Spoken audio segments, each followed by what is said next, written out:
मैं समझता हूँ समय आ गया कि इस पर हम अपनी स्थिति स्पष्ट करें। जैसे मैंने पहले कहा, हमारे विरोधी कई बार आरोप लगा सकते हैं कि क्या कोई मिलीभगत है या क्या मसला है कि हम बार बार सरकार बनाने के बावजूद भी, क्योंकि करप्शन ऐसा इशू है जो पब्लिक को छूता है, और हम जब दोबारा चुनाव में जाएंगे तो हमारी बात पर कोई इकबाल करे। इसलिए ज़रूरी है कि हम प्रभावी, पारदर्शी और समय सीमा निर्धारित, और साथियों अगर निष्पक्ष जांच में निकल कर आता है कि कोई दोषी नहीं था या करप्शन नहीं हुआ था, तो हम मान लें कि गहलोत जी और मैं दोनों झूठे थे या हमारी बात गलत थी। लेकिन जब जांच नहीं होगी, जब तथ्य सामने नहीं आएंगे, जब इंक्वायरी नहीं होगी, जब केस रजिस्टर नहीं होगा, जब तफ्तीश नहीं होगी, तब तक कैसे लोग मान लेंगे हमारी बात को। अगली बार जब हम जाएंगे कि भाजपा के हमारे साथी वसुंधरा जी की सरकार में जो कांड घोटाले हुए थे वो सही थे या गलत थे। इसलिए मैंने तो चिट्ठियाँ लिखी और आज साल भर से ज़्यादा हो गया। आज का प्रकरण नहीं है, क्योंकि मैं इस बात को लेकर बहुत लंबे समय से चिंतित था।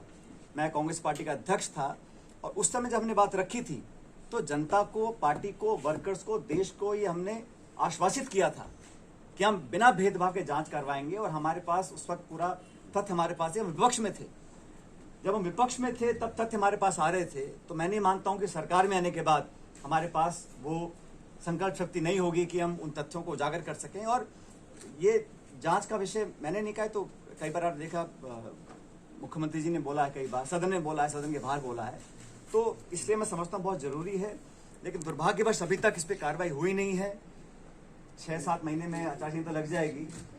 इसलिए मैं ये आपसे भी, आपके बीच साझा करना चाहता था। और साथियों, कई बार आप मुझसे सवाल पूछते हो और मैं जवाब देता हूं कि मैंने कांग्रेस लीडरशिप को राजस्थान के संदर्भ में कई सुझाव दिए हैं। मैंने कहा ना आप लोग कई बार, उनमें से एक सुझाव ये भी था कि पार्टी की साख बचाए रखने के लिए पार्टी के नेताओं द्वारा दिए गए आश्वासन और भाषण ऐसे ना लगे कि हम सिर्फ चुनावी रोटी सेकने के लिए झूठे मोटे आरोप लगाते हैं और सत्ता में आने के बाद हम सब भूल जाते हैं।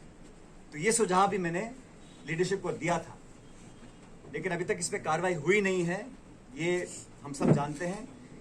इसी को देखते हुए, क्योंकि 11 अप्रैल को महान समाज सुधारक, लगभग 200 साल पहले जन्मे ज्योतिबा फूले जी की जयंती है, राजस्थान में शहीद स्मारक के ऊपर एक दिन का अनशन करूंगा, इस बात को दोबारा रखने के लिए कि करप्शन को लेकर हमारी सरकार जो कहती है हम कर दिखाएंगे।